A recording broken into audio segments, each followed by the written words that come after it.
I am a swan, and this is my life as it is, no brighter, no darker than the water makes it. I was hatched on a day that smelled like iron and algae, a day the wind pushed the reeds into cursive lines the lake could read. My first memories are not of sight but of temperature, the furnace of my mother's breast, the brief cool when she rose to feed, the warm hush as her body covered us again. Sound came next, the murmur of water licking the shore, the drumming of my father's feet when he drove a goose from our cove, the distant thrum of a road that did not belong to us, and yet mapped itself into our days. I learned the world by following shadows. My mother's shadow was a moving island. We tumbled after it through corridors of reed and sedge, our down greased by her prune oil, our bellies bright with the simple miracle of being fed. The lake mirrored a sky too large to understand.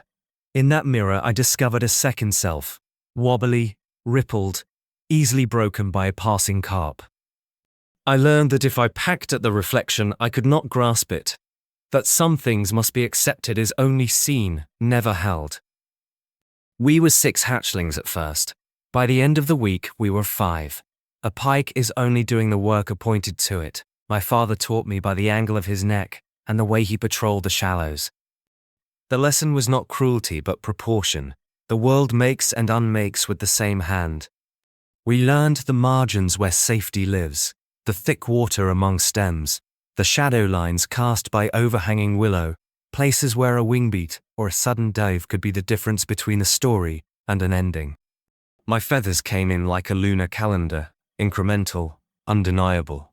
Grey first, then a fuller grey, then the hint of white like frost on straw. People have tales about ugly and beautiful, and sometimes they pointed at me and smiled, because they believed they knew how my story would turn. But I did not feel ugly. I felt new. I felt provisional, as if every day replaced some part of me with something sturdier. The first time I rose up and ran across the water, feet slapping the surface, wings pulling air into music, I did not think of beauty. Come with me. I thought of balance, of the way the world accepts you when you move with its grain. Twilight arrived like a door I kept missing until one day it was open, and I was through it. The lake shrank into a coin.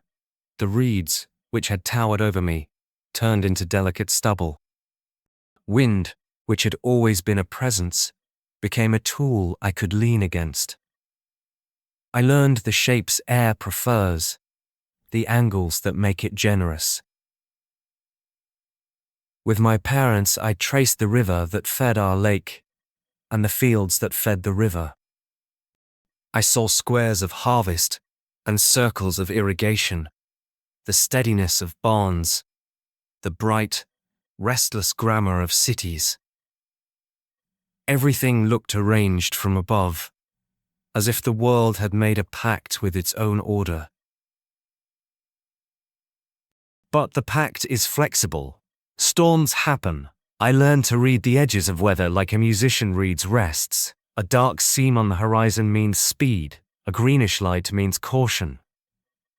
Lightning writes a new language in the clouds and then deletes it, leaving a taste of metal on the tongue. When we got caught, we did what swans do, climbed higher to where the air thins and the chaos begins to simplify, or dove for a cattail bay and folded ourselves into smallness until the sky remembered mercy. In my second spring, I met the one I would choose. There is a myth that swans fall in love with mirrors. It is not true. The first time I saw her, my neck curved for reasons I could not name, the way water curves around a rock. She carried herself as if her bones had practiced being light their whole life. Her call was a low bell. We circled each other in the shallow mouth of a tributary, measuring not just strength, but patience. Courtship for us is a slow, honest audition. Wing over wing, neck beside neck, we wrote our names into each other's air, until they stuck. We nested on a half-sunken island woven from willow and last year's reeds. It took days of work, collecting, arranging, compacting, his vigilance, my turning, The small engineering of an eggshell future. The world became narrower but more intense.